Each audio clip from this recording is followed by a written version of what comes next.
United States submarine base at Key West, Florida. A dispatch that quoted President Truman's press secretary, Charles Ross, as saying that President Truman has no knowledge of any secret project by this government that would give substance to the existence of such objects. Ross also said that both the Air Force and the Navy deny that such objects exist. Hi. Hi. Hey, what's up? My name is Noelle, and I need the Vegas Golden Knights were a wild card for the Stanley Cup, and they're low-key dominating. They're playing the Hurricanes tonight. They won game 1, and I need them. At first I was indifferent towards it, and now I'm like, oh fuck, the fucking rapist is on the Golden Knights. He's the goalie. Which what? You got to fill me in. I'm Chelsea, and I don't know that the Golden Knights goalie is a rapist. So there was this big sexual assault case out of Canada where it was like 5 or 7. I actually think it was 7. 7 hockey players gang raped this young woman. And I was just gonna ask, how is he still allowed to play? But they why even ask? Yeah, they dismissed the case, saying that she was an unreliable witness or some bullshit like that. And it was a whole thing. And everyone was like, don't fucking draft him. What the fuck? And Vegas did. And now they're in like the finals for the Stanley Cup. And what's very cool about the Hurricanes is that the game the other night, that crowd was so loud. You could hear them over the broadcast chanting, "No means no." Yeah. She's just doing a finger clap since we're audio only. Visual, yeah. Good visual medium. I am. What's that? Fucker's name? There was like something that I was talking to a coworker, and they were asking me if I was following sports, and I said I don't follow men's sports, and that's just been my answer now lately. Yeah. Whenever anybody asks me, I do follow, but that's just like I don't follow. Yeah. I see what's on TikTok. Speaking of drama, some basketball star's daughter plays college softball, and she got hit 5 times by her old team. So I've been following that drama because her dad, who is a star in the NBA, fought someone in the stands about it. So good. I'm on the different side of TikTok, but I'm still absorbing some sports. I do hope that they lose and that he gets kicked off the team. I doubt he will, but he won't, unfortunately. I mean, I think we saw with the Olympics, though, like you can set hockey players up for greatness, and they're going to go for the lowest tier possible when it comes to moral capabilities. So yeah, well, I think that's just what happens when you put men on a pedestal. But anyway, I digress. So as we're recording this, has nothing to do with what we're talking about today. Well, actually it does. Men on pedestals. Yeah, it does. Actually, it does. But as we're recording this right now, we have to put out the vibes that the Golden Knights get beat to shit. It's happening right now. So if enough of, is it really happening? Like as right we speak? Yes. Let's look up the current score. Oh, I'm so scared. Tonight's hockey. Okay, we'll do periodic updates throughout the episode. Right now, oh my god, 2-0 for the Golden Knights. Knights are winning 2-0 right now. 2-0 in the second period. Fuck. Oh my god. Well, why'd you have to bring this up? Now it's going to make a shitty topic even shittier, Noelle. Fuck. Okay, it's fine. Carolina, please, for the love of fucking God, please. Do something good for once. Do something. Fuck. Okay. Shit. Anyway. Oh my God. That sucks. That just pissed me off. Anyway. Well, this won't piss you off. Let's give a shout out to Facebook. Already pissed off. Yeah, specifically Facebook memes. I think it was a friend of the podcast who actually shared this meme that I saw. Can't remember the name. It was a flash in the pan. I tried to go back and find it, but the algorithm of Facebook reset too quick. But it said something like, Memorial Day is not for the Confederacy because the country does not celebrate a bunch of fucking losers. And It was true. But again, it disappeared. It went to the elephant graveyard of actual friend content on the Facebook feed, and it was immediately replaced by like 5,000 different ads, and even worse, politics. So I don't know if how often are you on Facebook? every day. I have rarely been on it. As most people know, I use it for Marketplace, and now I can't even use it for that because every time I log on, like AI slop is the top of my feed, and it's not even because like people are reposting it. You know how sometimes if something gets enough interactions, it basically like, jumps on your page like for you, Yeah. but you don't Yeah. like follow it. You don't like you have no connection to it, but it's just getting so much heat that it's like on your for you page. That's what AI slop has been. And it's honestly like sometimes I see what was the one I saw recently? It was like a big this shit's this shit is boomer fucking kryptonite. It was like a fucking baby, but it was like walking and like dancing and like singing, and all the 50 to 80-year-olds in the comments were like, "Oh my God, look how Dude. cute. He's so talented." I was like, "We're cooked. Let the meteor hit us. Let it. Let it Yeah, fucking hit us." it scares me because I've been seeing so much AI content, and as someone who works in AI, it freaks me out that people can't tell sometimes. Like, oh my God. Mhm. Um, but I do want to say I'm not on Facebook for the fun of it. I'm on Facebook for work because that I have Sure. to source content, and a lot of our people from our work that I need to get content from use Facebook for all of their photos.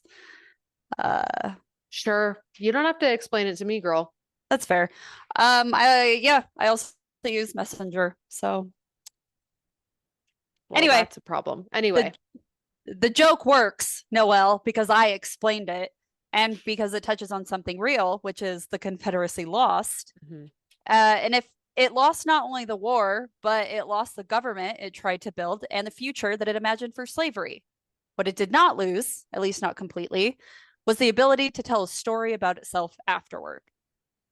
Because the first mistake that people make when they talk about the Confederacy is that they're treating it like an old argument that simply faded with time, but it did not fade. Rather, it was buried badly, and the grave was shallow, the marker was dishonest, and over the next century, generations of defenders kept returning to decorate it. The Confederate States of America only lasted 4 years, but its mythology has lasted far longer. And that mythology has a name. It is called the Lost Cause. And to TLDR it, the lost cause of the Confederacy is a made-up myth created by white Southerners after the Civil War to romanticize the Confederate cause. It falsely claims the South fought primarily for quote-unquote states' rights rather than slavery and portrays the Confederacy as nobly defending a traditional way of life against Northern aggression. And I mean, obviously, the reason is racism, but I will never be able to wrap my head around inbred motherfuckers who wear and hang the Confederate flag. I've even seen it on ugly ass beater trucks here in Utah recently. And it's like, what the fuck? You're not even in the South, and I think that's the most embarrassing thing. Um, it's odd that there's an entire swath of the population that reps the Confederate flag, and we have boomers and even people our age and younger who try to say there's no racism in this country like there was before in like Confederate era Jim Crow South. Like there's genuinely people our age who are like cops aren't racist. There's no like Black Lives Matter what? We're all equal. Like give me a fucking break.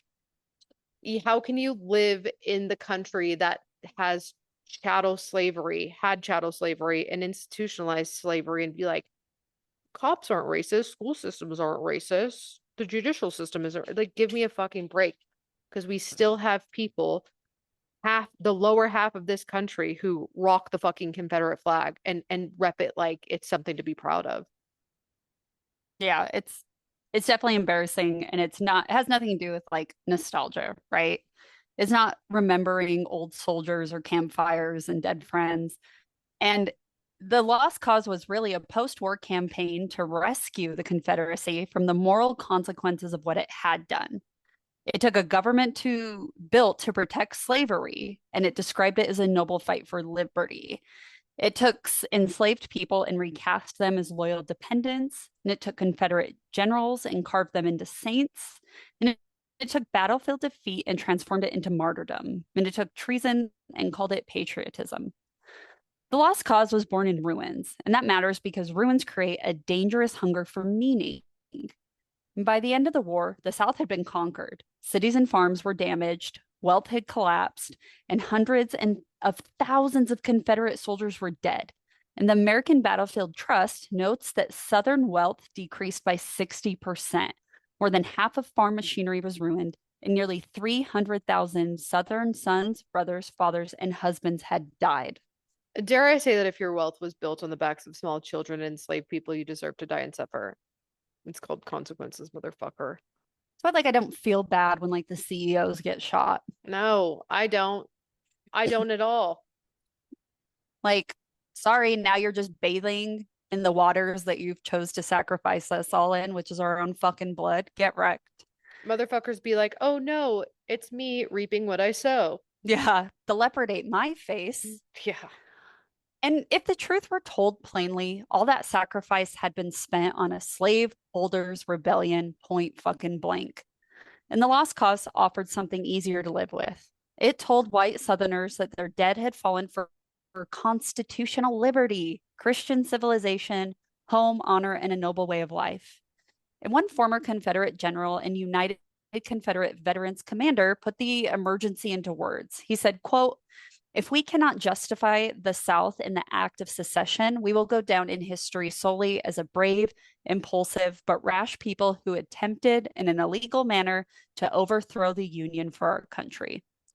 And that sentence is practically the blueprint for the Lost Cause. Because if secession could not be justified, then the Confederacy would be remembered as a reckless, illegal, and morally stained cause. And the Lost Cause was built for damage control.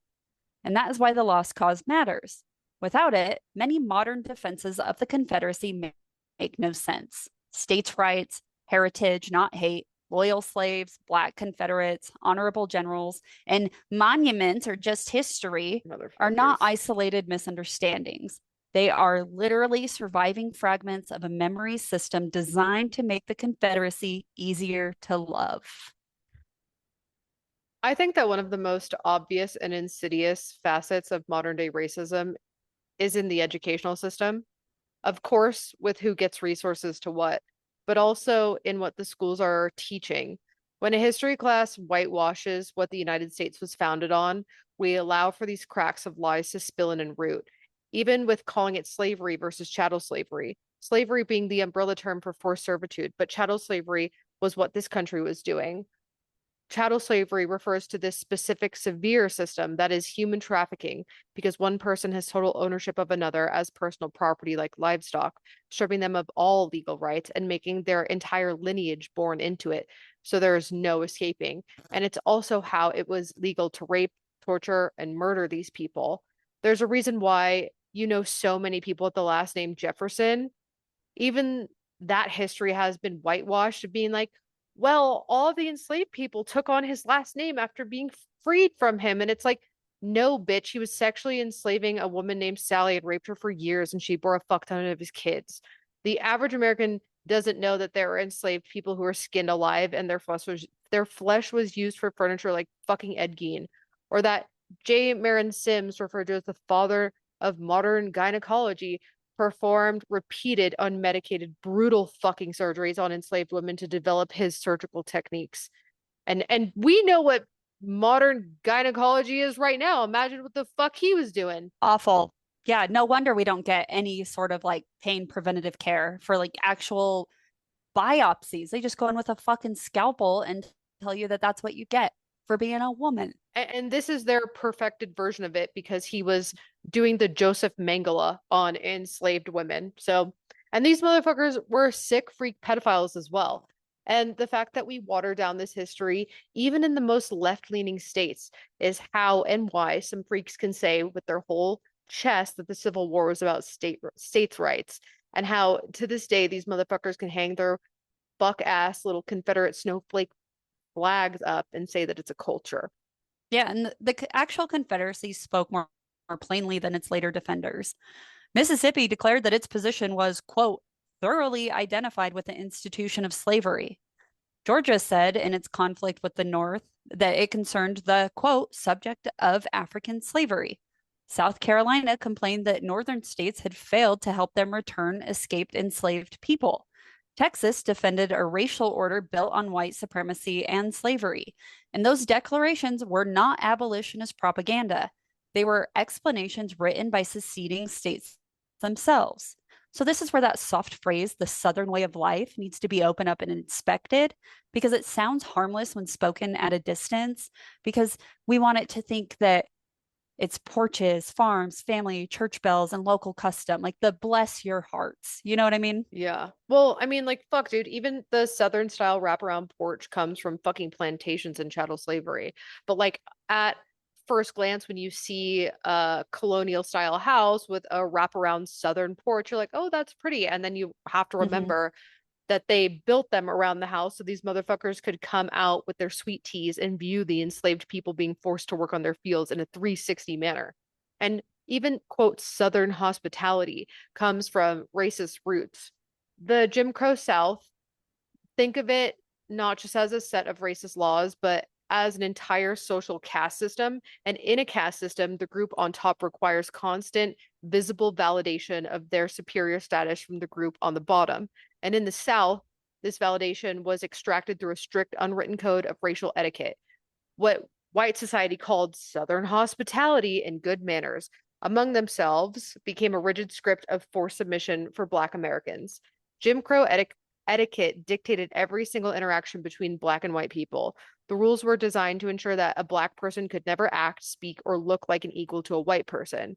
A Black person was required to address all white people with titles of respect, such as Mr., Mrs., Sir, or Ma'am, regardless of the white person's age, character, or social standing. A Black adult could be decades older than a white teenager, but the Black adult still had to use sir, while the white teenager could call them by their first name or terms like boy, uncle, or auntie. Black people had to physically yield space to show inferiority. If a Black person and a white person were walking towards each other on a sidewalk, the Black person was expected to step off into the street or the dirt to let that white person pass. Black drivers were expected to yield the right of way to white drivers at all intersections, even if the Black driver arrived first. Direct eye contact from a Black person towards a white person was often interpreted as insolence or defiance. Black people were expected to keep their eyes cast down or look at the ground while speaking to white individuals. A Black man was strictly forbidden from initiating a handshake with a white man because a handshake was a traditional symbol of mutual respect between equals. Because this etiquette was the glue holding the racial hierarchy together, any infraction, no matter how minor it seems today, was viewed by white society as a direct existential threat to the entire social order.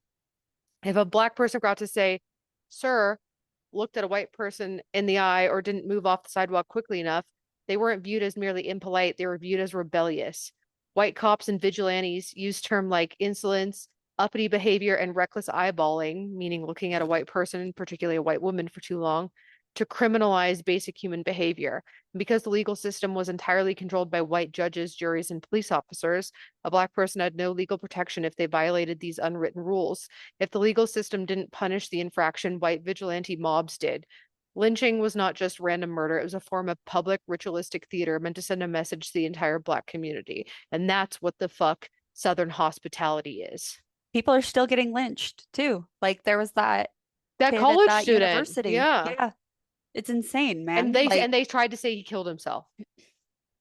Give me a fucking break. Oh yeah, and that lowercase t just caught on fire from the sun in my front lawn, motherfuckers. Yeah. God it's Easter damn. time. Come on. In James Oliver Horton's National Park Service essay, he makes the meaning plain.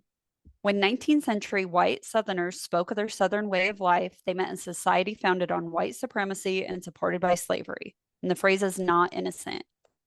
It was a velvet cover thrown over a system of violently forced labor, racial hierarchy, family separation, slave patrols, and inherited human property. South Carolina made the point before the war had even begun. Its secession convention complained of a broken compact between federal government and slaveholding states, especially because northern states had resisted enforcement of the Fugitive Slave Act. The Charleston Mercury was even more direct, warning that the issue before the country was the extinction of slavery and that slavery's existence was at stake. And South Carolina did not leave the Union because the federal government was trampling some abstract liberty. It left because it believed slavery was endangered and because free states were not sufficiently obedient to the demands of slaveholders. Alexander Stephens, the Confederate vice president, removed whatever fog remained. In the Cornerstone speech, he defended slavery, described racial inequality as foundational to the new government, and presented Black subordination as the cornerstone of Confederate society. His speech is remembered precisely because it laid out the Confederacy's ideological foundation with almost unbearable clarity. Speaking about the new Confederate government, Stephens said, quote, "Its foundations are laid, its cornerstone rests upon the great truth that I'm not saying that word, is not equal to the white man, that slavery, subordination to the superior race is his natural and normal condition." And that is not a modern interpretation forced onto the past. That is the Confederate vice president explaining the Confederacy's foundation in his own words, that Black people are not equal to the white man, that slavery subordination to the white people is natural and normal for them to want to live. The Confederate Constitution placed that ideology into law. It protected property in N-word slaves, I just can't. It's not like the N-word. I was gonna say, you keep skipping over it like it's the N-word. It's not. But the I don't N-word. feel comfortable saying it. Well, you should. I don't think I'm allowed to say say it. I Googled it before if I'm allowed to say it, and people said you're allowed to say it in quotation if you're quoting something, but I still don't feel like I should. It's the word for Spanish. It's Spanish for black. Spanish for black. I just don't feel comfortable saying it, so I'm just gonna skip over it. Because I don't know if I'm allowed to say it. I don't trust Google's AI. You saying N-word is crazy. Well, it's an N-word that also but it's not I don't think I'm allowed to say. It's not the N-word. It's an N-word that I don't think I'm allowed to say. And I tried to Google it beforehand. Well, just don't. I don't think you should say it. Okay, but I'll just say skip word. Yeah. So this is like you reading fucking Huck Finn in 5th grade and saying it. That's you. I only watched the Jonathan Taylor Thomas movie. So this matters because not Jonathan Taylor Thomas movie, but back to the episode. This matters because the Confederacy was not merely trying to preserve slavery where it already existed, but rather it was preparing for slavery's future. And a dying institution does not receive constitutional armor. And that's why the slavery was going to die out anyway excuse falls apart. Slaveholders did not act like caretakers of a fading institution. Rather, they acted like men trying to secure an empire. Georgia secessionist Robert Toombs gave the logic in 4 words. We must expand or perish. That's 5 words. 2 slaveholders, I went to public school. 2 slaveholders restricting slavery from Western territories was not a mild inconvenience. It was a threat to the future of their political power, wealth, and social order. And the lost cause had to work so hard because the Confederacy's own record was so damning. It had to hide the foundation first, and then it had to soften the war. And a major part of that softening involved the claim that most Confederate soldiers did not own enslaved people. And that statement may sound like a defense, but it does not do the work that the people want it to do. The Confederacy did not need every white man to own enslaved people, but it needed enough white men to believe slavery protected their place in the world. Horton's essay shows how many pro-slavery arguments spoke directly to non-slaveholding whites, warning that abolition would put Black people on the same social lever as them.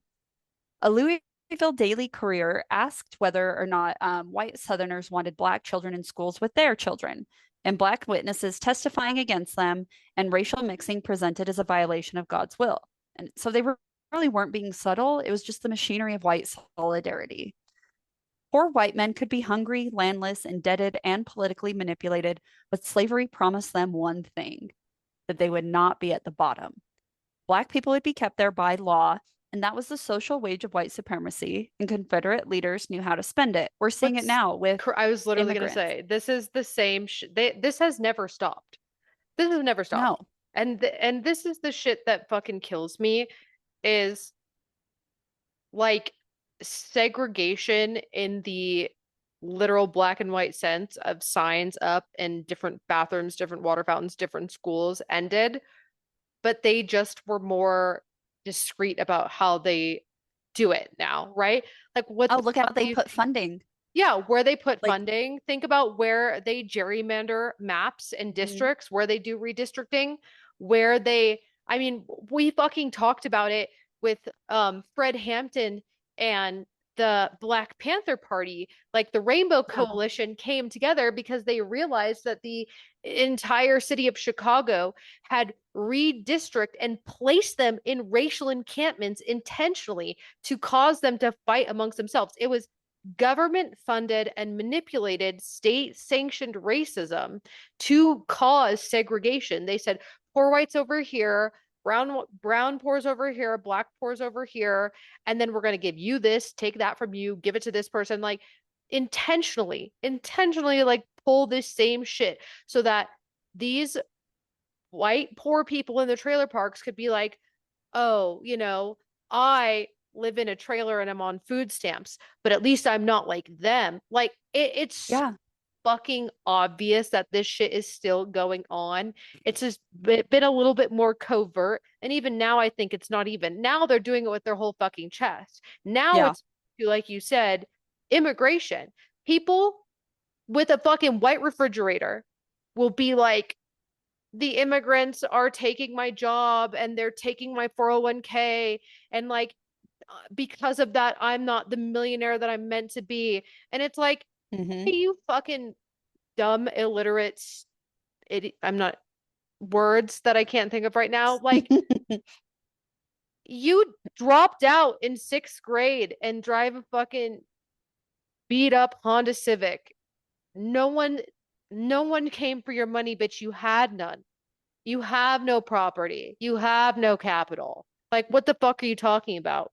It's so interesting how like people can't like see the correlation. They can't see like what's right in front of them. It's so weird. But I mean, I guess Well, it's the reason why people fell for Trump because they were yeah, and scared of the system failing and they needed to blame someone. And so they yeah, blamed racism the again.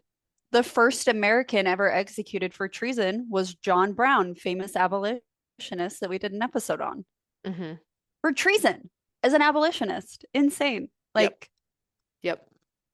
so we're going to dismantle quite a few arguments of the Confederacy. So, first off, saying most Confederate soldiers did not own slaves is not an acquittal. A person can fight for an empire without owning a colony. A man can fight for a monarchy without wearing a crown. And a Confederate soldier could fight for a slaveholding republic without personally holding title to another human being.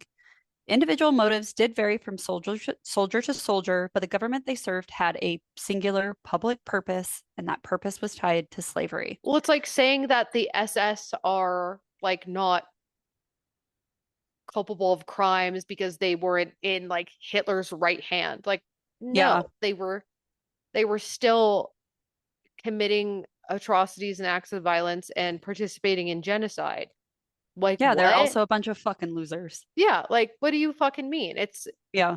It's the same thing. Like Confederate soldiers were fighting for their right to own people as property, even if they didn't have that.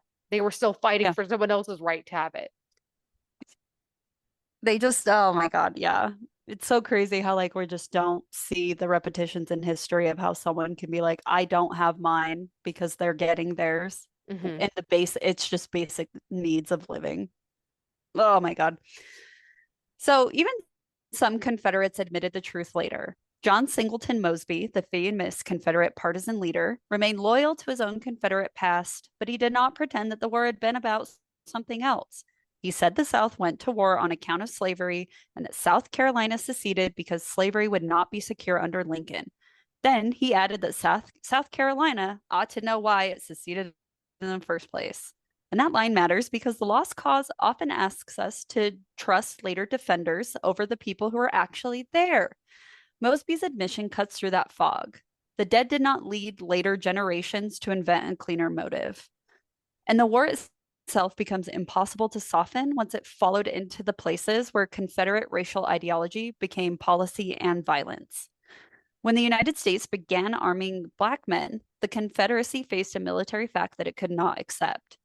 formerly enslaved men and free Black men could wear uniforms, carry rifles, draw pay, fight under the United States flag, and demand treatment as soldiers. Their existence on the battlefield contradicted the Confederacy's central belief. A Black Union soldier was not just an enemy combatant, but rather, to the Confederate worldview, he was a walking rebellion against the entire racial order. And Jefferson Davis made that plain. In December 1862, Davis issued orders that captured Black soldiers who had been enslaved should be turned over to the state authorities to be dealt with under state law. In 1863, the Confederate Congress formalized a policy that Black soldiers, whether enslaved or free, could be turned, am I just saying the exact same thing? Could be turned over to state authorities where white officers commanding them could face military tribunals and possible execution for inciting insurrection. There we go. I have a thought to iron out. Yes. So you know how Republicans are all about like states' rights and like little quote unquote government interference? Yeah. So they say. Isn't that just the Confederacy? Isn't that just what the Confederacy was saying? Was like the Confederacy was saying like, I don't need the Fed to come in and tell me that I can't own people. It should be up to states to decide what they want to do. It's supposed to be States' rights, and that's why like if I have a runaway, you need to listen to my state rights and like apply that. Yeah, Like, and that's where it comes from. And unionists were like, fuck you. Like what the Constitution and what the highest law of the land says goes. You can have your state rights, but you can't trample on this document here. And now we're seeing the Republican Party for so long was like absolute constitutional literalism, like almost like biblical literalism, where anything that was stated in the Constitution, like you couldn't change it, like never amend it. And now that all of this stuff is coming up against the Constitution, all of a sudden that's like out the fucking door, Well, right? wouldn't the idea of states' rights being all individualistic choices of the states enforced by the individual states, no commonality, be against the Constitution? Well, what makes that scary now though is that states who have become like sanctuary cities or things like that, they're trying to send the federal government in to like shut that down. Yeah. So like since they're in federal power, they're wanting their cake and eating it too, while also being policy hypocrites. So yeah, I would say they're very much cut from the same cloth. But like, right? Like the ideology of quote unquote states' rights that modern Republican, at least it used to be, or modern Republicanism is like founded on, and like limited federal intervention comes from the Confederacy, right? Like, I mean, they seem similar. where else would they have gotten this idea? I genuinely don't know, because I do like the idea. Where else would this come from? Well, because I think a lot of the states' rights or things like that of not wanting big government came from hating Britain and hating the crown. But I think that has now been transformed into something disgusting, right? But I think that instead of us being like, fuck the crown, we're now saying, hail the Confederacy. Like, I think that's what's different, is that they have completely lost the plot, because hating on King George is fun as fuck when you're like, no, fuck you, states' rights. But then when you're like, I want states' rights so I can uphold slavery, like that. But that's like what it's always been. Yeah. Like it's always been like when they say like respect states' rights, it's always been some bullshit. It's always been like respect states' rights to own people as slaves, respect states' rights to not marry gay people, respect states' rights to tell women to forcibly have a pregnancy. Like it's never, but I don't think there's ever been an application of it in the history in the 250 years of the United States where it ever actually represented like something good. Like, yeah, like I'd a have to fuck look the it up king type for thing. sure. You know what I mean? Yeah, I don't I'd think have to it look it up for ever, sure. I don't think, as far as I can tell from my limited public school education in the United States, that like anytime a motherfucker has chirped about states' rights, it's never been about like, oh, I think the Fed is coming in like a fucking king tyrant. It's always been about some Them wanting to uphold something bullshit. shitty. Yeah, some bullshit. Like I don't like when has it ever been about like the Boston Tea Party? Was that the last time? Was that The the last time we last were fucking cool. time we had like a fight for states' rights that was against Yeah. tyranny actually, and not some bullshit like racist, bigoted, homophobic agenda? Like I think that was the one and only time motherfuckers were chirping about states' rights and it meant something actually legitimate and not Man, some bullshit agenda. it would be cool to do like when America was cool in It was a some brief fucking moment. minute situations. Yeah.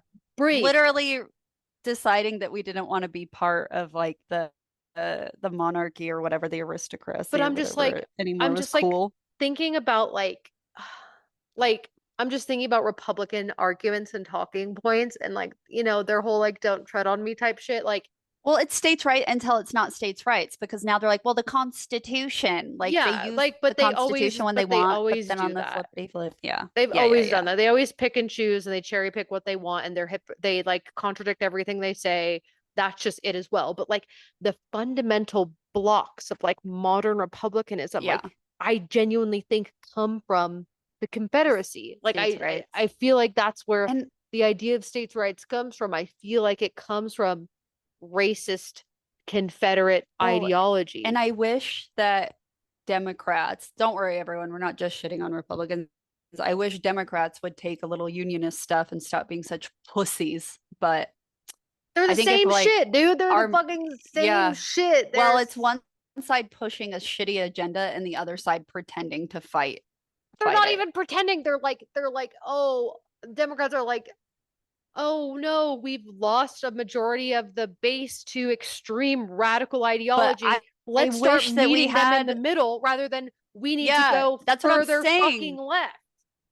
That's what I'm saying is like we're not willing to have fucking war anymore. Yeah. We're just willing to play ball. It's crazy. That's really it at the end of the day. That's really it Yeah. at the end of the day. Anyway. And this is where the horror this is where the horror stops being abstract. The Confederacy did not simply fight Black troops as soldiers, but it often refused to recognize them as soldiers at all. The uniform did not protect them, and surrender probably wouldn't have saved them. Capture could mean enslavement, execution, or disappearance into a system that treated Black military servicemen as a crime against slavery itself. And from there, we come to Fort Pillow, which becomes not an exception, but a revelation. On April 12, 1864, roughly 1,500 Confederate forces under Nathan Bedford Forrest attacked Fort Pillow in Tennessee. The garrison included white Union soldiers from Tennessee and Black troops serving in the United States Colored Troops, a much smaller Union force of about 567 men. After a vicious fight, the Confederates took the fort, killing almost 300 Union soldiers, while Confederate losses were far lower. The Gilder Lehrman Institute of American History describes why Fort Pillow has never been remembered as just another battle, and many historians and eyewitnesses believe that Forrest's men wanted to punish, not merely defeat, the African American soldiers and the white Tennessee Unionists stationed there. According to eyewitness accounts, Confederates murdered Union prisoners, including wounded men, after the fort had been taken. And a congressional investigation later concluded that Confederate soldiers committed atrocities against Black soldiers. The pattern in casualties was impossible to ignore because of the roughly 300 dead Unionists, close to 200 were African American. And white soldiers survived at a much higher rate than Black soldiers. And the massacre did not stop Black troops from serving in the Union Army, but it changed the emotional meaning of the service, where Remember Fort Pillow became their rallying cry. And Forrest is exactly the kind of man the Lost Cause tried to split in two, where one version celebrates the cavalry commander, the tactical genius, the wizard of the saddle, where the other version is harder to polish, because before the war, he dealt in cotton, land, and enslaved people. And during the war, his command was responsible for one of the most infamous massacres. And after the war, he became the KKK's first national leader, known as its Grand Wizard. Nerd. Isn't that amazing that Grand Wizard is pulled from Wizard of the Saddle of a Confederate army leader who massacred Black Unionist soldiers for the love of the game? Yeah, it all checks out. Fort Pillow should haunt any conversation about Confederate honor. And once effective resistance collapsed, Black soldiers were killed in numbers that turned the battle into a massacre. And the lost cause preferred paintings of clean cavalry charges and noble commanders. But Fort Pillow leaves a different image, where surrendering men, racial fury, and a Confederate general whose later memory had to be carefully managed because the facts around him were so ugly. And then we have Poison Spring, which followed only days later. On April 18th, 1864, Confederate troops ambushed a Union foraging expedition near Camden, Arkansas. The Union force included the 1st Kansas Colored Infantry. And after Black Union troops surrendered, many were killed by Confederate soldiers. And the Encyclopedia of Arkansas describes Poison Spring as an engagement that ended in the killing of many African American troops after their surrender. So Fort Pillow showed what happened when Black soldiers surrendered, and Poison Spring showed it was not isolated. Black soldiers could fight bravely, wear federal uniforms, and still be treated as though their very presence on the battlefield deserved extermination. And the crater at Petersburg added another chamber to that same house. On July 30th, 1864, Union troops exploded a mine beneath Confederate lines outside of Petersburg, Virginia, and the assault collapsed into disaster. The United States colored troops entered the battle and advanced farther than any other federal unit, but Confederate counterattacks turned escape routes into killing fields. The National Park Service notes that the USCT division was driven back by General William Mahoney's counterattack, while American battlefield trust materials identify Black soldiers at the crater as special targets for Confederate troops. And Saltville belongs in the same dark sequence. In October of 1864, Black cavalrymen from Camp Nelson were slaughtered by Confederates after battle. The National Park Service groups Saltville with Fort Pillow, Poison Spring, and the crater as racial atrocities involving African American troops and Confederate soldiers, describing these events as murderous incidents inspired by racism during a war transformed by emancipation and Black enlistment. You want to know what's so fucking crazy? Is that this same shit repeated in World War II with like the Tuskegee Airmen. And a few months ago, our fat, bloated piece of shit president took all of that down. Yeah. Like took all of the references to like the Black Airmen and the Tuskegee Airmen and like Black military in World War II, like took all of that down and just was like, yeah, well, I'm gonna fucking whitewash this because I don't like DEI. I'm like, it's, I don't know. I think that I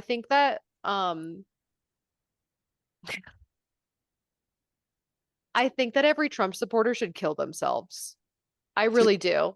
I really do. Yeah. I think like at this point, if you're still a Trump supporter, you should put a fucking gun in your mouth. I'm so serious. And don't be a pussy. Pull the fucking trigger. Do it on Instagram Live and tag me while you're at it. Because like this shit that you wanted to sit there and yap during like 2020 about like there's no such thing as racism anymore, and then your fucking bloated corpse of a president is out here stripping American history of like the soldiers you're supposed to be sucking off, you fake fucking patriot.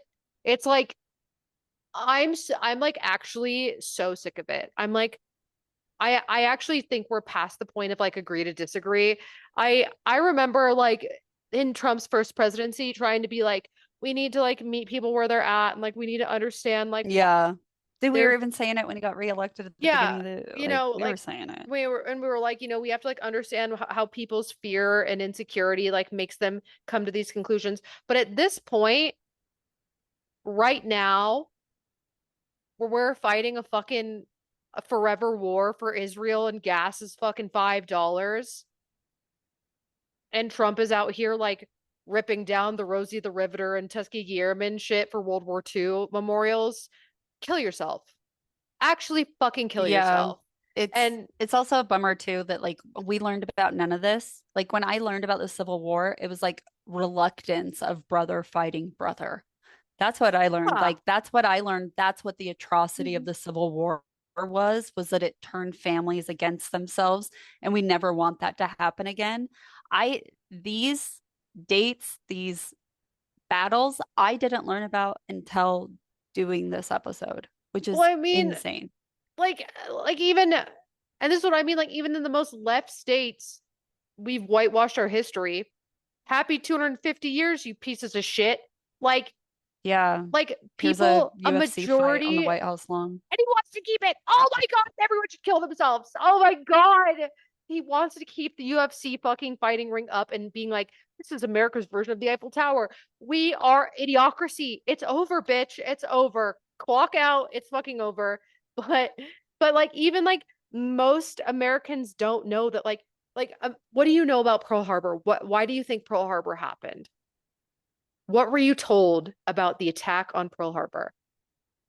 Oh, that Japan wanted to fight the United States. They Why? wanted to kill a bunch of people.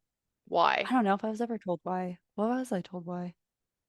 Were you told that it like came out of nowhere and it was like an evil surprise attack? Yeah. Yeah. I'm trying to think. I think it just Guess came out of nowhere. guess what, It came bitch? came out of Guess fucking nowhere. what, Yeah. bitch?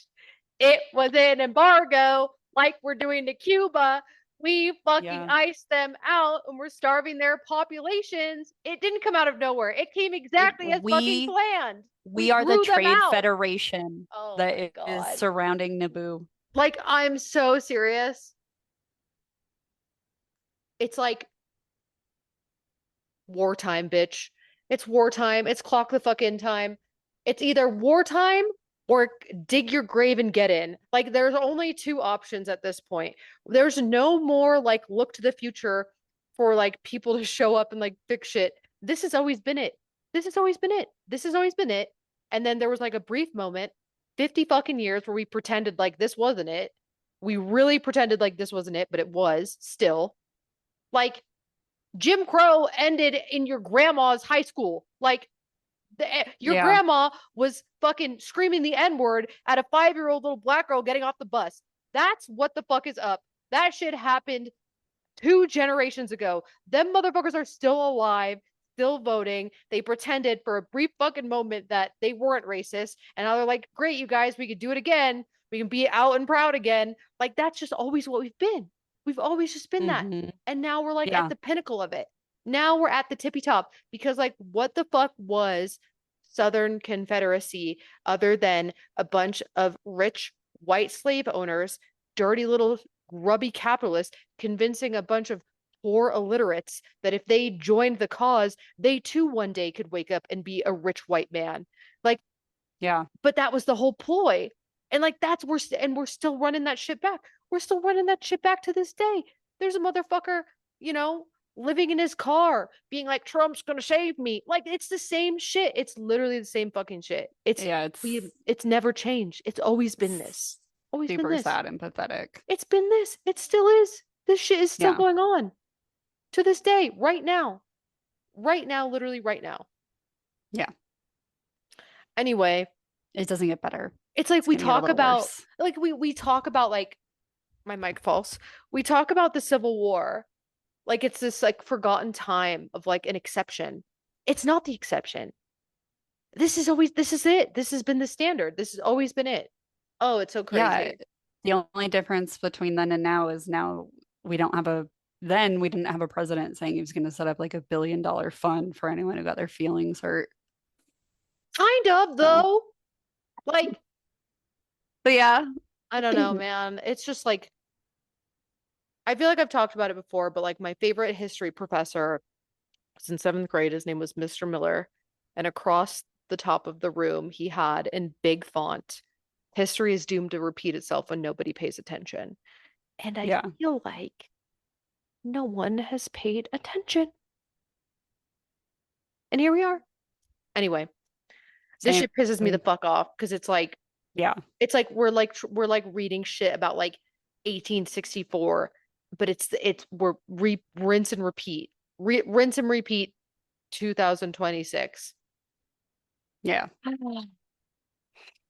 So each site answers the myth of Confederate gallantry, and each one shows what happened when the Confederacy's theory of racial hierarchy met Black military service.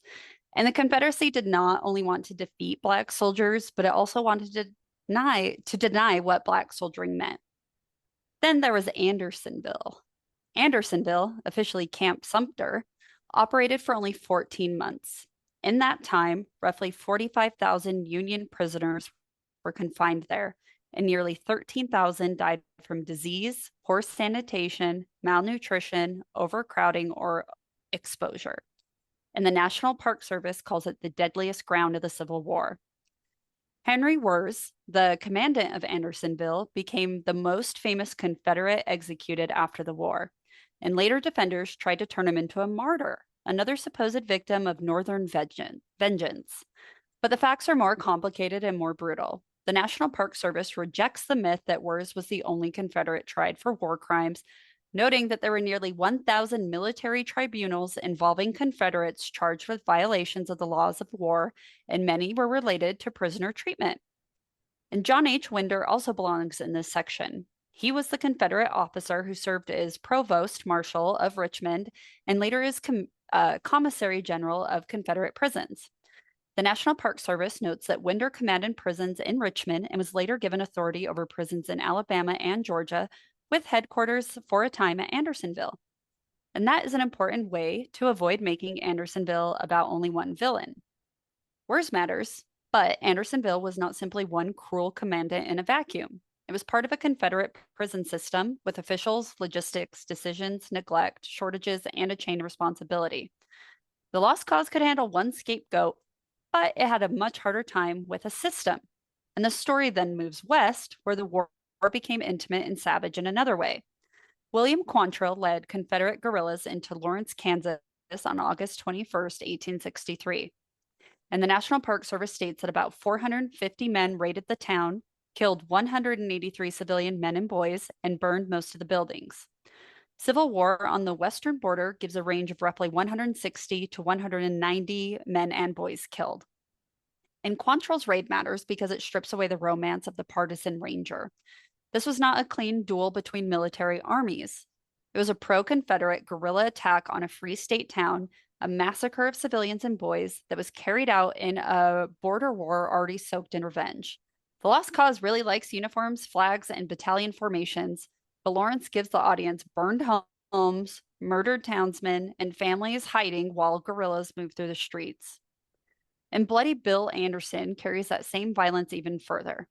In September 1864, Anderson's guerrillas captured a train at Centralia, Missouri, killed unarmed Union soldiers, and then ambushed pursuing Union troops. PBS describes how Union forces hunted him down after the Centralia massacre, where civil war on the western border identifies Anderson as one of the most notorious Confederate guerrillas. His story belongs here because Confederate violence was not limited to the grand battlefields and marble generals, but it also moved through these border towns, trains, farms, roads, and homes. Then there's George Pickett, remembering mostly through Pickett's charge at Gettysburg.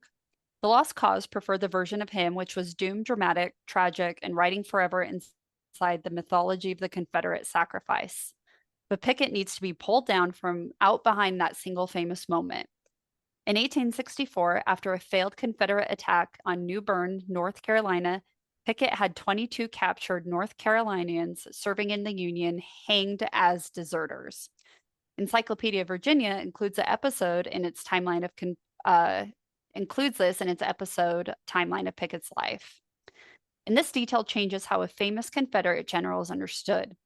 The Lost Cause really likes the doomed grandeur of Pickett's charge, and the fuller record includes Kinston, prisoners, accusations of desertion, and 22 men hanged under Confederate authority. Now let's get to Robert E. Lee, who also needs to be treated carefully and not lazily. And the point is not to really turn him into a cartoon villain, but the stronger move is to remove him as this marble general. Lee chose the Confederacy. Lee commanded the Army of Northern Virginia and served a government built to protect slavery. Material on Lee and slavery notes that many myths and misconceptions surround his relationship to the institution, including false claims that he never owned enslaved people. But the larger point is even simpler than that. Whether private reservations people tried to assign to him, Lee's public choice was to serve the slaveholding rebellion. And the Gettysburg Campaign put pressure on the saintly version of Lee's army. As Confederate forces moved into Pennsylvania, Black residents fled because Confederate soldiers could treat free Black people as enslaved or fugitive property. It's explained that African Americans in Gettysburg left homes and endangered their families because Confederate soldiers could claim that they were contraband and treat them accordingly. And that detail belongs in the script because it's visceral. The war comes north, and Black families understand what the Confederate Army means before a shot is ever fired at Gettysburg. They know that the gray columns are not just soldiers marching through, but for them, the Army carries the slave system with it. Southern women also need to be pulled out of the lost cause marble because the mythology presented them as pure sacrificial guardians of the Confederate dead. And while many white Southern women did play a major role in preserving the Confederate memory, the Ladies' Memorial Associations formed across the South, organized Confederate Memorial Days, dedicated cemeteries, collected relics, and eventually pushed the remembrance of the Confederacy into textbooks and educational outreach. But that image is very selective. It's noted that Confederate women's support was stronger amongst wealthy women and weaker or non-existent amongst women in poverty, some of whom resented the war and even rioted over food shortages. That's right, they were not feeding their poor in the Confederacy, and yet the bootlicking lives on to this day. Well, the sustenance of bootlicking keeps these motherfuckers alive. Yeah. So the lost cause only chose the women it needed. They needed grieving, white, loyal, pious, and those who lived safely above politics. But it left out the hungry women, the resentful women, the poor women, and the women whose lives were crushed by a war fought to preserve an order that benefited the slaveholders most. And look at how that Southern belle motif exists to this day, how we still have those purity balls. It is to continue this narrative of some sort of like white sanctity in the South, but it absolutely ignores those on the very fucking bottom who are being stepped on to get to the top. And after all of that, the lost cause returns to the center of the story. The audience has now seen the body beneath the costume, slavery in the founding documents, racial status sold to poor whites, Confederate policy against Black troops, massacres of Black soldiers, prisoner death, guerrilla atrocities, executions, kidnappings, hunger, and the men attached to those acts. Only after all that does the full horror of the Confederate memory become clear, because the lost cause did not merely exaggerate bravery, it covered graves. And it looked at Fort Pillow and preferred Forrest, the cavalry genius. It looked at Andersonville and preferred Wiz, the martyr. And it looked at Lee's army and preferred the saint on horseback. It looked at slavery and it found faithful servants because there were Black people who fought on the side of the Confederacy too. And it looked at Confederate defeat and found martyrdom. And it looked at treason and called it heritage. Well, I mean, to this moment, right now in Southern states, there's the relearning, quote unquote, of have you fucking seen this?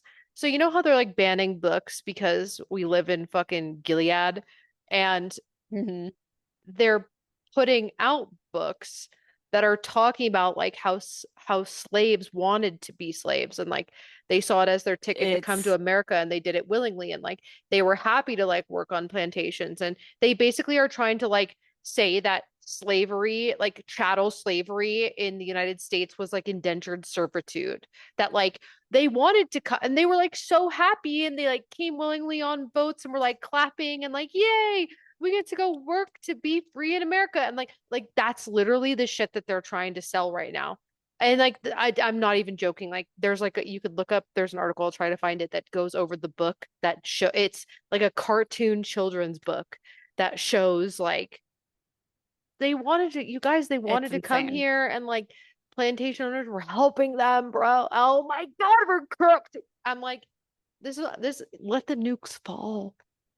I think we have to It's start so scary, over. dude. I think we Yeah, have to just start over. I think the nukes have to come. I it's think so. terrifying with that narrative, and then also like the fact that they are taking so much history out of schools because they Yes. don't want to hurt white feelings. And they were from the beginning. We didn't know fucking dick about fucking Pearl Harbor and shit. And Didn't now know they're shit like, about fuck. didn't know shit about dick, dude. And now they're like, and now like the little shit, the little tiny shit that we did know, like, hey, the South, they're fucking owning people, you guys. Like, we barely knew that. And now they're trying to be like, Yeah. you guys, they wanted it. It was like a Disney cruise. Like that's literally what they're fucking saying. And I'm like, oh my God, it's over. It's Jover. It's been Jover, dude. It's fucking Yeah. crazy. It's crazy. Yeah. It's actually insane that Well, we that's like can currently try happening. to educate the people. Trump, if you're listening, Oh my and I God. know you are. So, Oh, so the all this to say, the lost cause of the Confederacy had 6 basic lessons. Most popular one, it taught that secession rather than slavery caused the war.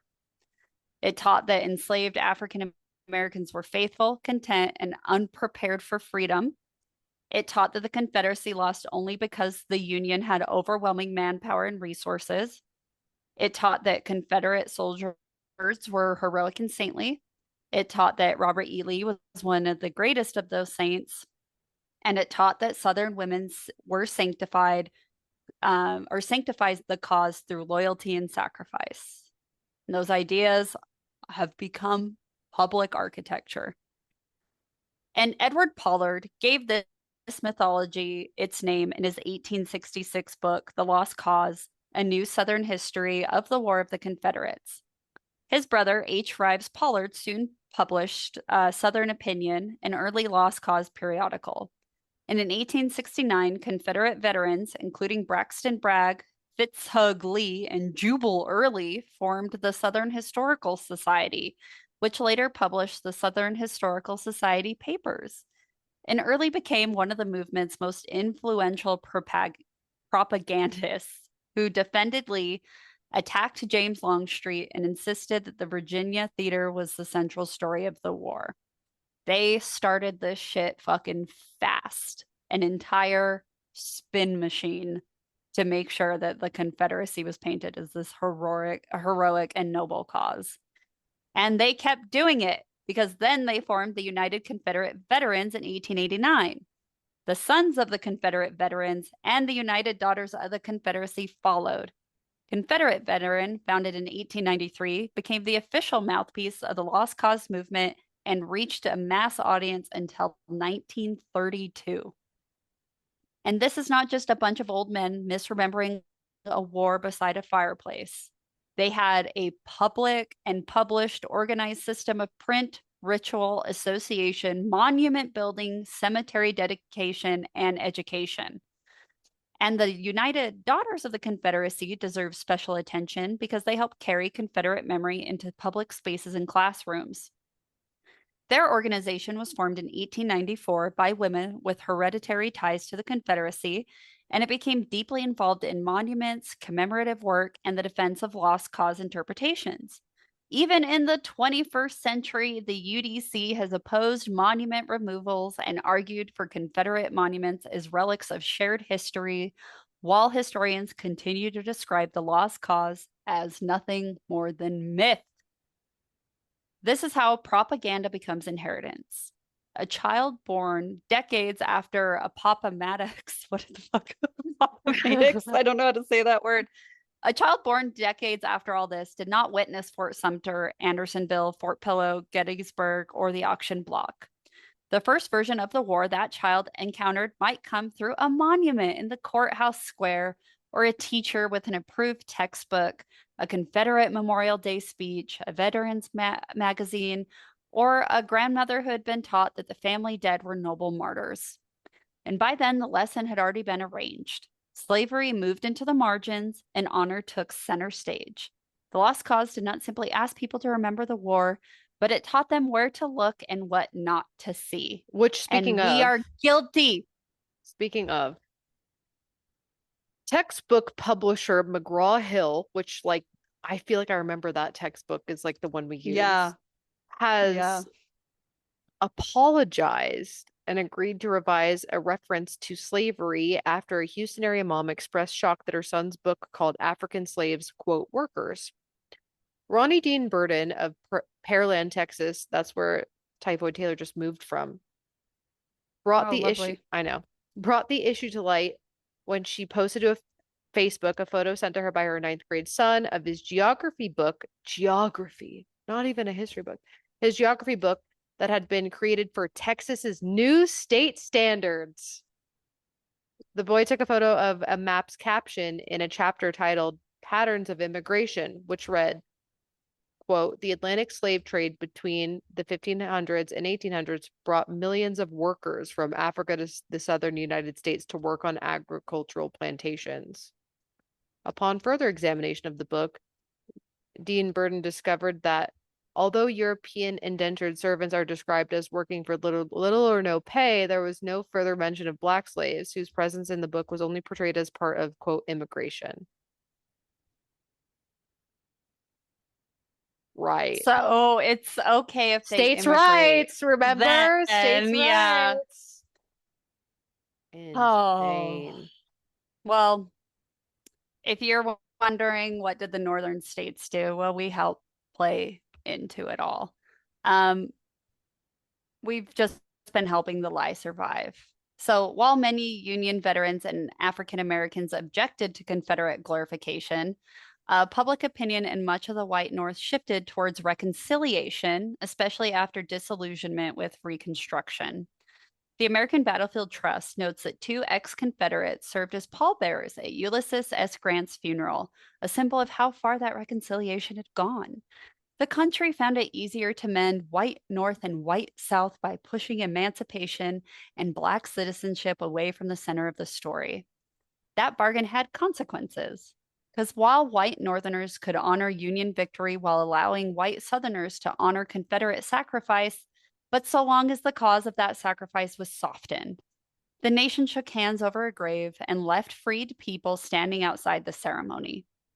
And that is why monuments matter. That is why it's not merely history. It is an instruction. It tells the people who deserve elevation, who belongs in bronze, whose grief receives public space, and whose suffering can be left unmarked. And the Lost Cause understood this perfectly, because the movement did not solely rely on books, but it built itself into landscapes. And the image contrast is almost too perfect. On one page of the record, there is Henry Louis Stevens' 1863 lithograph, The Lash, showing the violence of slavery directly. On another, there is the title page of Poller's The Lost Cause. Elsewhere stands the photograph of Robert E. Lee equestrian statue in Richmond soon after it was erected in 1890.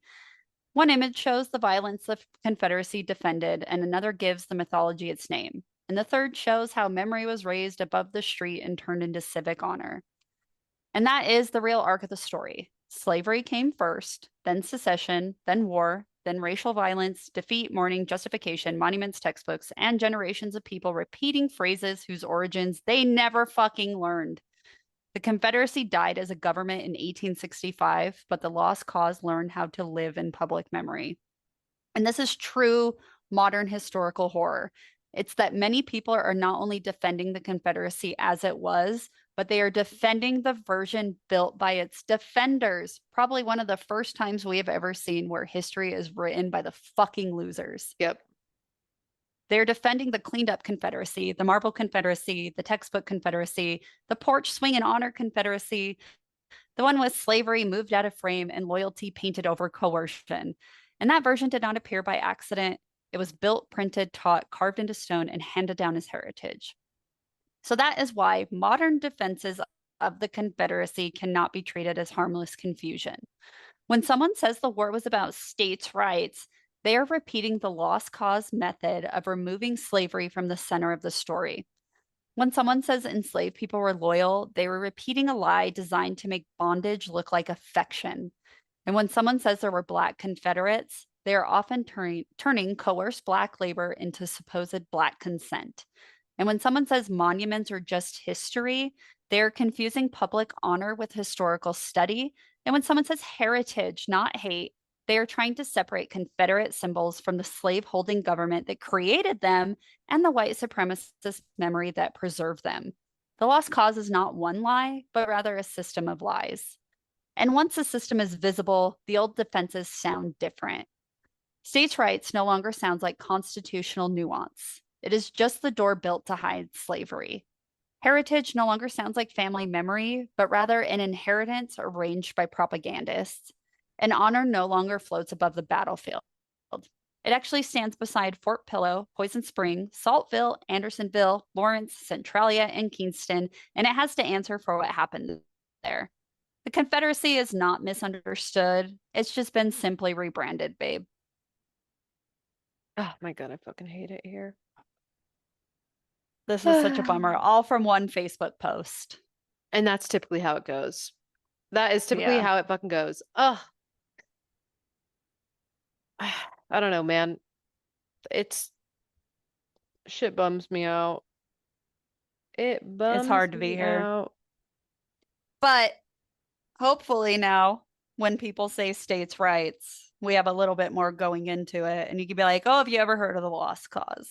You're literally spewing Confederate propaganda that popped up a few years after the war ended and was pushed into the cultural zeitgeist by people who didn't want anyone looking into the fact that the Confederates were all a bunch of fucking pussies who committed war crimes on the reg. Yeah.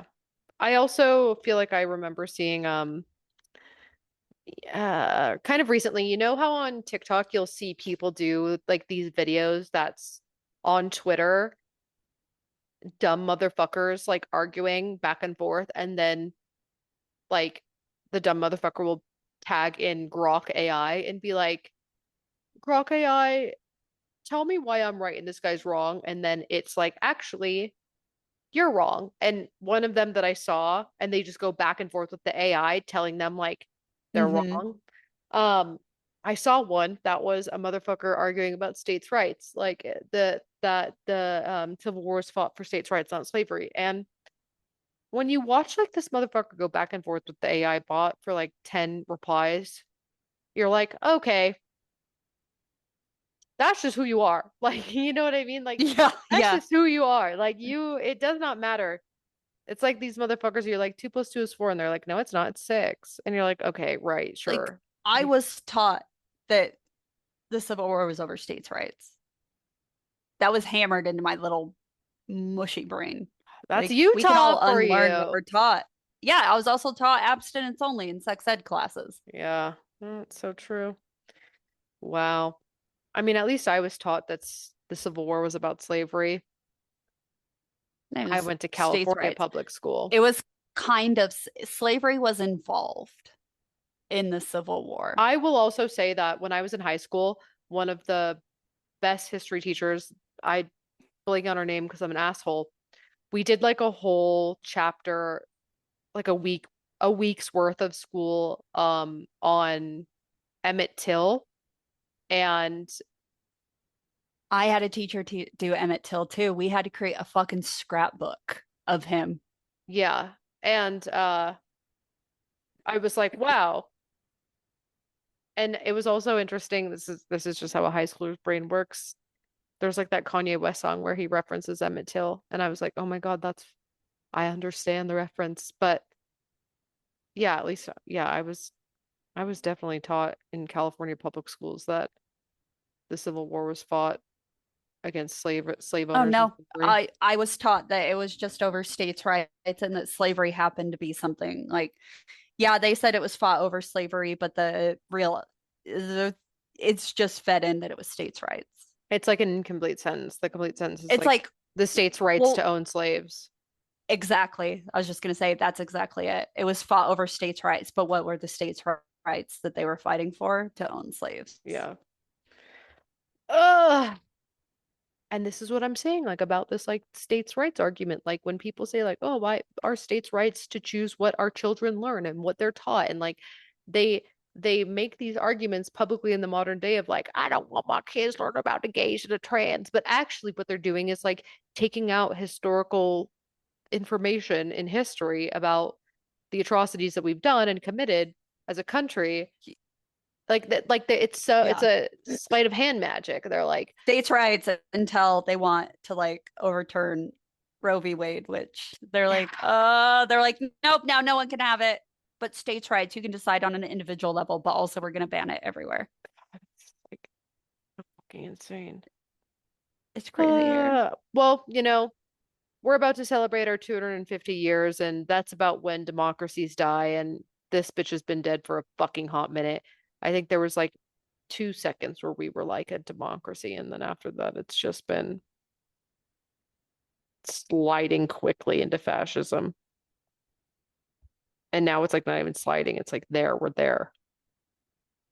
So, yeah. Someone get me out. Oh, get me out of here. Oh my God, someone please. Oh, my dad needs to go live in fucking Ireland for 3 years. He has to go live in Ireland for 3 years, and then his dual citizenship will be passed to my mom and my sister. God, I don't think I can get dual citizenship with Germany. Yeah, I don't think you should go there. They would love me there. Yeah, derogatory. Yeah, you would fit right in derogatory. I have to change my appearance. I'm gonna go get eyeball surgery. You're gonna look like that Netflix show. So like, is this permanent? And he looks like a husky. Yeah. Oh my God, that's so bad, man. dude. It's crazy. But anyway, on a lighter note, this pissed me off. I'm just like, I know that like the socialist organizations are like, you catch more with honey nut vinegar, and we actually have more in common than and I'm just like, I know, I don't have anything in common. know that like that's supposed to, but like I can't, like I can't do it. I don't want to be the vanguard. I don't want to be like, I know. no, we have more in common than we have disalike. And I'm like, no, no, because like we're not so different, you and I. Like we actually are, because like we're different as fuck. They're like over here like fucking eating the Truth Social posts. It's like, real patriots don't complain about the gas prices. And I'm like, oh my God, we don't have anything in we common. threw tea into a harbor. We don't have anything in common. They're like, oh my God, you guys, we cannot have fucking healthcare, but we can fund Israel's, you guys. Like, we can fund Israel's, but not ours. It's impossible for us, but we can fund theirs. And like, they're just like so happy being like, oh, my tax dollars are gonna build a UFC fucking octagon on the White House lawn. Oh my God, it's so awesome and cool. Or like, it's oh my God, we stand for strength. My fucking tax dollars are being taken from my illiterate child are going to be used to make a ballroom that's just like a ploy for an underground bunker for the rich when this shit finally hits the fan. But like, oh my God, that's like, we need to have it. We need to have this shitty, cheaply made gold ballroom that's a bunker underneath. Like, oh God, I'm just like, we don't have anything in common, actually. I don't even think you're Hopefully human. They just line it with lead and it sorts itself out. Yeah, hopefully they just cheap out on it and make it full of fucking lead and mercury, and they don't die. Hopefully they like don't hire anyone to do like an environmental study, and then they like tap into like underground gas. Yeah, like a natural gas, and then they all fucking die. It's like the fucking opening scene of Midsummer, all of them just getting gassed the fuck out. But beautiful. Would love to see it. That would make me so happy. It's like there's two wolves inside of me, and the wolf that says like, we need to meet people where they're at is losing. It's dead. It's been hit by a car. Yeah. It's been hit by a fucking car. I'm so you gotta put it, it's gotta put it down. It's more humane that way. No, we literally, it's like what's right, and like, it's like cruel to keep it suffering at this point. You're just keeping it alive because you're selfish. The more humane thing to do. The conversation that The bleak conversations that we actually have No, about, stop. oh my God. It's tough. Yeah. On days like these, it's tough to try to It's see with kindness and it empathy. I gets just to don't the have point it. where I just can't, like, the information is available and you choosing to not consume historical fact, then I'm not, there's no point in meeting halfway anymore. You're just an idiot. Yeah, I agree. Well, I have good news. There's 3 minutes and 29 seconds left, and the Hurricanes are now beating the Golden Knights 3-2. So, yeah, Bitch. hang in there, guys. You better Yeah, hang come in on. there. This We're better be rooting the for fastest you. 3 minutes ever. They better just push on through. Man, they really had a comeback because I closed that tab out and they were still losing, but I hadn't refreshed Yeah. in a First while. period, Golden Knights 1, Hurricanes 0. Second period, Golden Knights 1, Hurricanes 0. Third period, Golden Knights 0, Hurricanes 3. So Oh, let's keep it up, boys. Anyway, I'm just like watching hockey like it's 1953 and I've got the radio on. yeah. I don't even care about hockey, but I just want them to lose. They have to lose. Oh my God, they have to lose. We can't have another rapist in power. We already have the president as Yeah, one. We can't right. have We gotta. more. We can have Well, more. we've hit our quota already, isn't it Hold enough? on, it's Isn't too it? much. Anyway, on a lighter note, I'm at Noel Fain, that's at Sith Lord. We're at Go to Hell Podcast. And you can find us on, honestly, at this point, basically just like Instagram and Discord. Chelsea's still on Facebook, but like get the fuck off of there. Um, but in our bios on Instagram, you can find a link tree. In that link tree will take you to our Patreon. Dollar gets you in. We're talking about movies, the last two Patreons. So enjoy, have fun. Spoiler alert. Spoiler alert from last week, Mall and Obsession, and now spoiler alert this week, Backrooms kind of. So yeah, we're doing that. You can also find a link to our merch where 100% of proceeds are donated. And in that merch store, you can find some designs made by Kelly Holloran or at Wildwood Owl on Etsy. She makes cool shit for us. She makes cool shit in general. Check it out.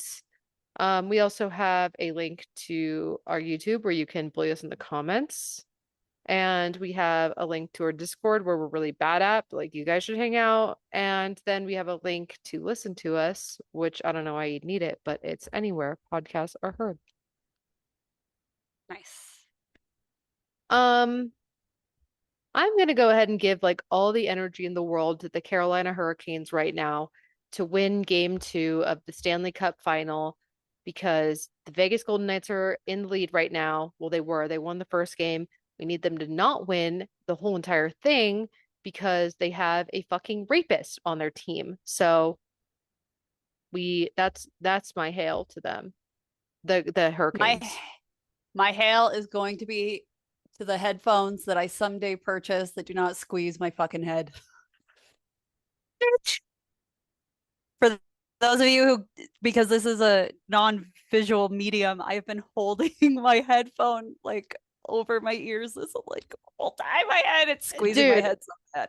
So Ty's like, you guys need to start doing video too. Like you record video and Like audio. you watch this the whole time? No, I'm like, why? So they can watch Chelsea hold her headphones stretched over her head and they can see me like shove my hand into my forehead and tweak out for 10 minutes. Like, yeah, Joel fixing her bangs and me suffering with how tight my headphones are. Just like parsing my bangs every 2 seconds, and Chelsea literally just all we hovering. do. It's like there's nothing to see here. Just it's take not a screenshot of you fixing your bangs and me just and just play that on repeat, and like that's all it is. But that's all it is. Yeah, but it's also scary. It's also scary because it's like nothing good's going on here, but like you're not missing anything visually.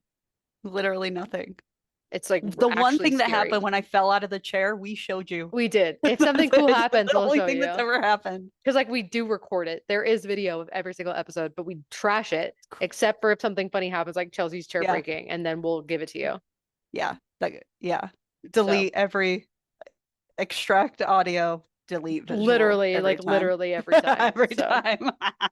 Okay, well, Oh. great news. A minute and 35 seconds left, and the Hurricanes are still winning. I'm gonna go turn the game on for the rest of this. So let's get the fuck out of here. All right. Bye. Bye.